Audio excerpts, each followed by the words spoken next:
Hello everyone! Today I'll be doing an in-depth review of everybody's favorite fruit, apple. With the recent stock split and also recent drop in price, a lot of people are probably looking into picking up shares of the company. And a quick Google search will tell you that after a stock split, a company will generally outperform the stock market. But you're probably still here because you want to learn more and you're in it for the long term. So as per usual, I'll be talking about the past lessons that are relevant to today and also look at the management and the financials and giving my opinion on the company. Now this takes hours of research, so if you enjoy this type of content, be sure to give me a thumbs up while the intro rolls. Here we go! Hello everyone, Bunny Billionaire here again to talk about money stuff, and today it's Apple's turn.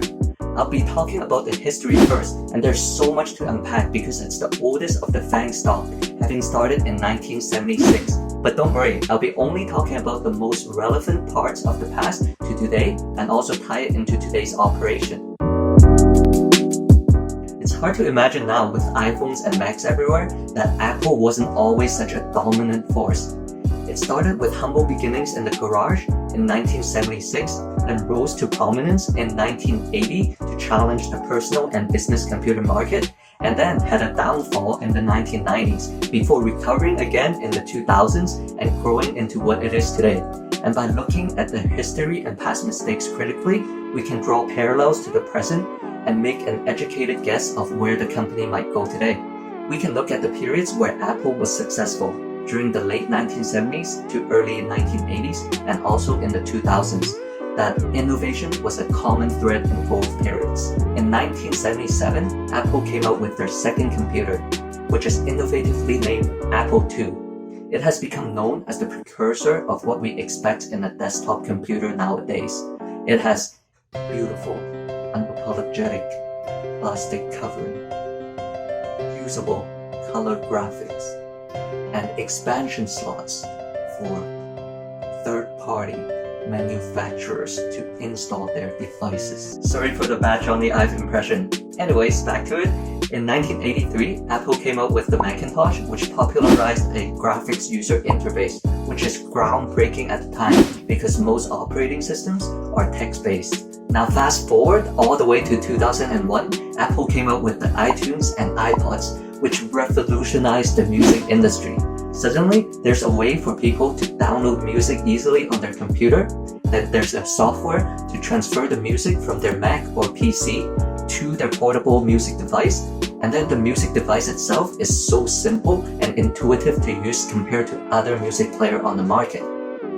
Then of course in 2007, Apple came out with the iPhone and the rest is history. They took the simplistic design approach of the iPod and applied it to the phone. This is revolutionary at the time because all the phones on the market at that time had a lot of keypad and number keys on it, and people made fun of Apple for having just one home button on their phone. All those innovations are done by Steve Jobs. Innovation has died with him. Well, I wouldn't say that's exactly true because in all my examples so far, Apple basically pushed existing technologies a little bit further and package it in a way that makes sense for the end consumer. And I would say that Apple is continuing to do this even today. But I'll be talking more about that when I talk about Tim Cook. Another lesson that can be learned from the past is that Apple's success is hugely dependent on software developer, both inside and outside of the company. For example, the Apple II computer that I mentioned earlier, it wasn't an immediate success when it first launched. It only became more popular 2 years after, in 1979, when VisiCalc was developed for Apple II.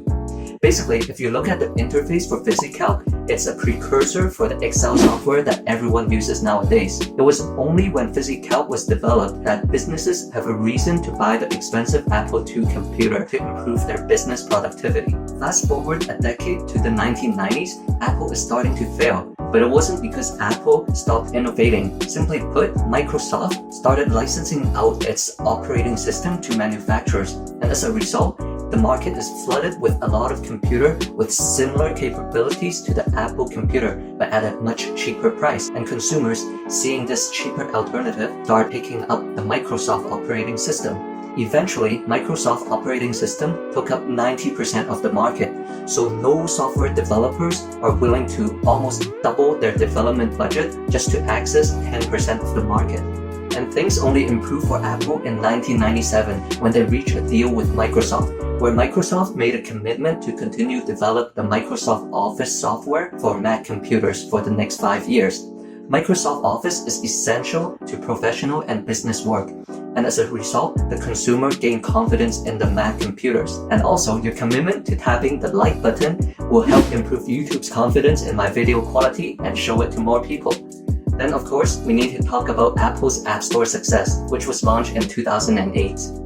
It basically revolutionized the software distribution method. Now, you don't need to load up store shelves with software boxes, buy them home, and then install them into your device. You can directly on your device digitally download the apps. This helped cut down the cost for distribution, and software developers loved it. Being an early market pioneer, Apple has a lot of software developers working on apps for its platform. And also, with Apple's tight grip on quality control, it helped improve the user experience, and hence, Apple has a strong, loyal customer base. And today, the service business is the second highest revenue earner for Apple's business. But recently, there are signs that Apple's relationship with the developers is deteriorating. But I'll be talking more about that in the financial section. So far, we've learned that for Apple to be successful, it depends on two factors. First, it needs to continue making successful and innovative hardware products. And second, it needs to maintain a sizable market share so that software developer will continue making software and apps for them. Now, let's see if their CEO is the man for the job. Apple's CEO since 2011 has been Tim Cook, or some might call him Tim Apple. I mean, you've really put a big investment in our country. We appreciate it very much, Tim Apple. Looking at his background, it looks like a classic American dream story. He had humble beginnings with a shipyard worker and homemaker as his parents. He worked hard since he was young and showed early signs of brilliance. He graduated second from his class in high school and also graduated as top 10% of the class from Duke University. Then after graduation, he spent 12 years working for IBM and eventually moved up to the rank as North American Fulfillment Director. He then worked as the COO for Intelligent Electronics for 3 years and then moved on to become the VP of Corporate Materials for Compaq for a short 6 months before joining Apple in 1998 as the VP of Worldwide Operations and eventually in 2011 became the CEO. The point is, he has an extremely relevant background in the industry, so it's kind of puzzling that critics are giving Apple a hard time saying that innovation has died with Steve Jobs. Critics are quick to point that the incremental changes in iPhones and iPad is a sign of lack of innovation. Some might even point to the ever-expanding product lineup and say that Apple is repeating its mistakes in the 1990s when they were diversifying into making digital cameras, video consoles, TV appliances, CD players, etc., etc. Here, I want to make a counter-argument that Tim Cook is a leader with vision that can make tough decisions that are good for the long-term success of the business. When he first joined in 1998, that decision was very tough for him because at the time, Apple was bleeding money and iPod, iPhones, iMacs, iPad are nowhere in sight yet.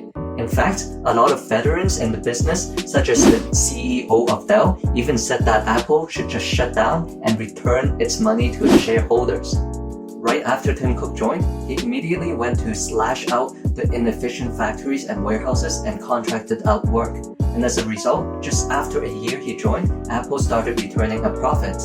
So in essence, he was part of the team that saw the detrimental effects of having a wide, unfocused product lineup, and he was part of the team that fixed it. While it's true that the Apple product lineup is expanding like it's in the 1990s, the main difference here is that there's a coherent user experience across all the products, like the iPhone, iMac, and iPad. So if a user decides to buy one Apple product, they'll be more likely to pick up another Apple product because it's just that much more easier to learn.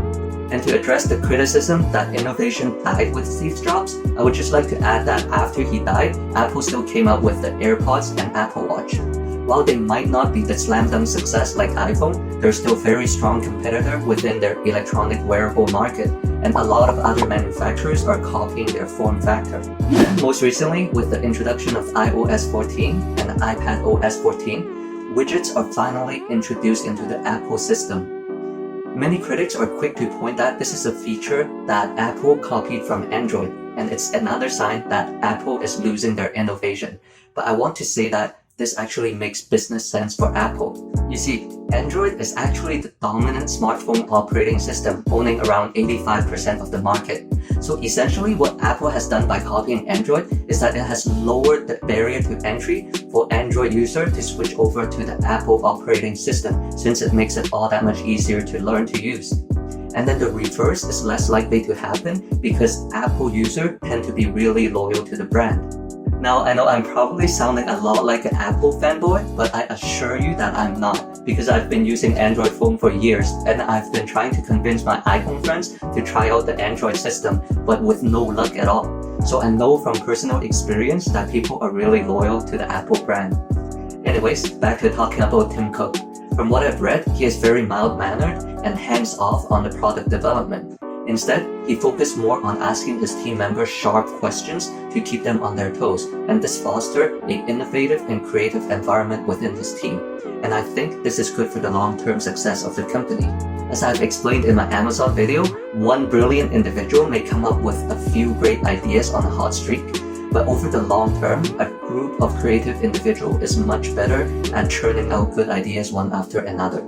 Now, I realize there are a lot of divided opinions out there about Apple, and this is just my personal opinion that I formulated after reviewing different perspectives from different sources. If you like what I'm doing, be sure to tap the like button.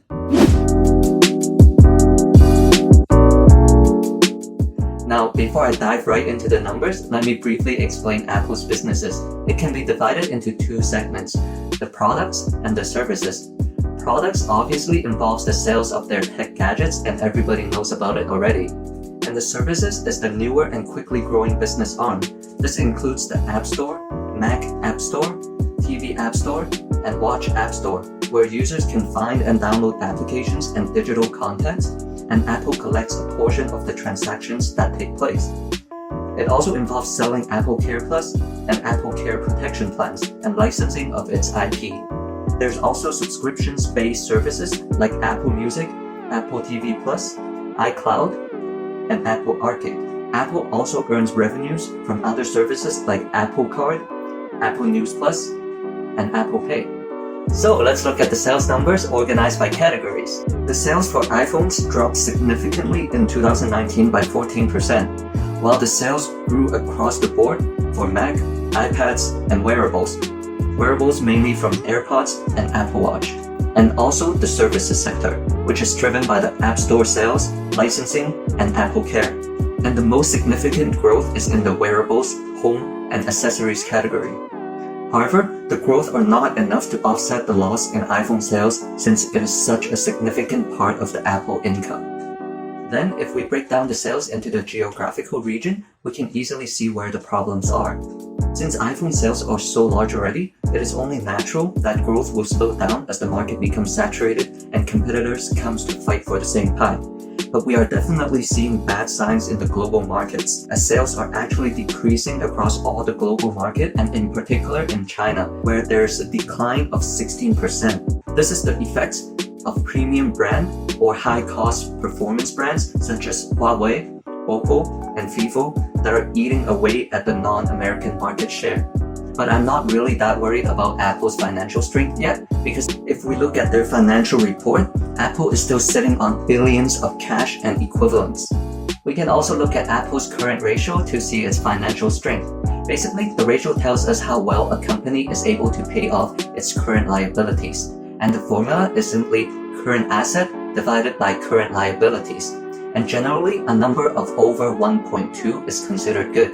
And the number for Apple is 1.47, so it is very safe. Another metric that we can look at for Apple is the debt ratio.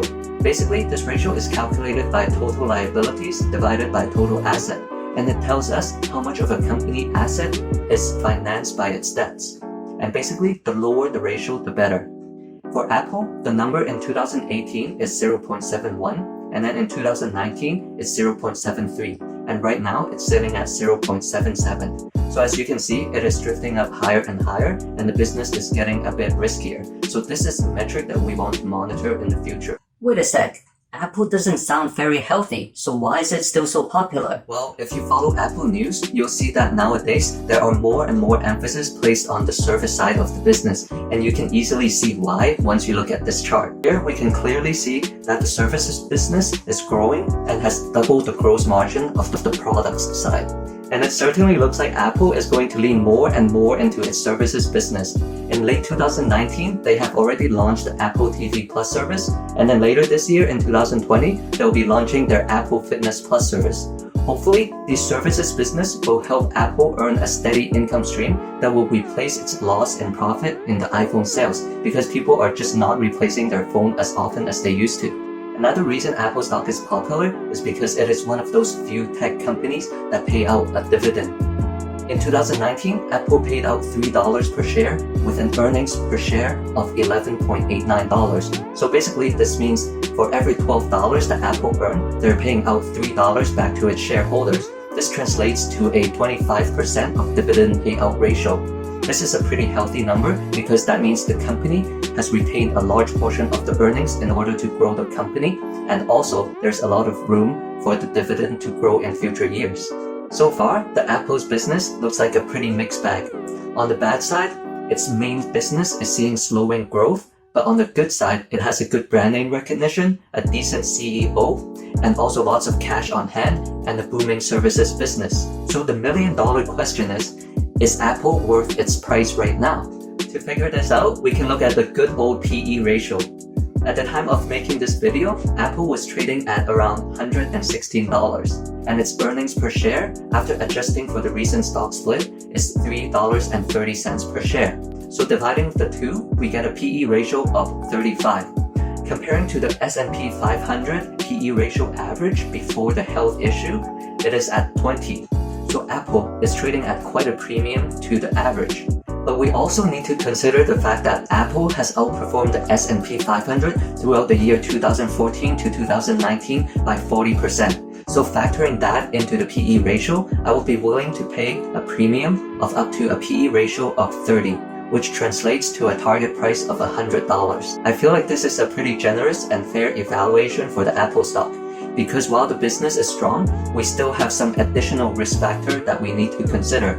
For its hardware business, Apple faces a lot of competition, and it also has supply chain risk. It competes with other manufacturers for common components, and also for the customized components, they have sole source risk.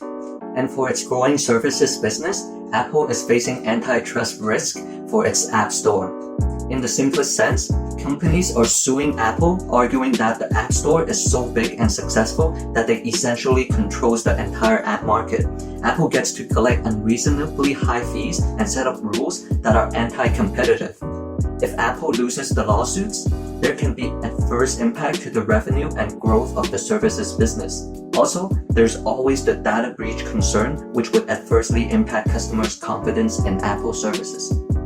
All things considered, Apple is a solid company, but it's above my target price, so I won't be taking a bite yet. If you enjoy my analysis, you can check out my other videos where I break down other companies into digestible bites. And don't forget to hit the subscribe and notification icon bell so that you get notified on my next videos. Until next time!